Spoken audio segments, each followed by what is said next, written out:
ஆனா இந்த கடைசி பட்ஜெட்ல இன்னொன்னு எதிர்பார்த்தோம்.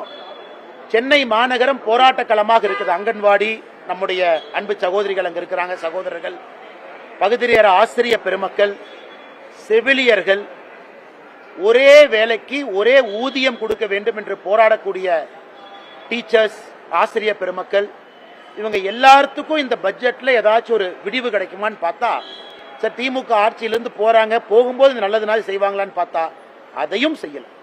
அதனால அவங்க போராட்டம் தொடர்ந்துகிட்டு தான் இருக்குங்கன்னா அது ரொம்ப ரொம்ப துக்ககரமான ஒரு விஷயம்தான். அவங்க ஏப்ரல் வரைக்கும் பொறுத்துக்கணும். ஏன்னா இன்னி அவர்கள் புரிந்து கொள்ள வேண்டும், பட்ஜெட்ல அவங்களுக்கு இல்லைன்னா இன்னி அவர்கள் திமுகவை எதிர்த்து போராடுவது வேஸ்ட். அவங்க திமுகவை ஆட்சியிலிருந்து அகற்றுவதற்காக இவங்க எல்லோரும் உடன்பட்டு செயலாற்ற வேண்டும் என்பது என்னுடைய கோரிக்கை. அதாவது பகுதி நேர ஆசிரியர் பெருமக்கள், செவிலியர்கள், நான் சொல்வது எல்லாமே, டீச்சர்ஸ் இருந்து எல்லாருமே இன்னி அவர்களுக்கு அடுத்த 15 நாள் எதுவும் வரப்போறதில்லை. திமுகவை ஆட்சியிலிருந்து அகற்றி புதிய தேசிய ஜனநாயக கூட்டணி ஆட்சிக்கு வரும் பொழுது இதை செய்வார்கள் என்கின்ற நம்பிக்கை எல்லோருக்குமே இருக்கு. நாங்கள் செய்யவும் போறோம்.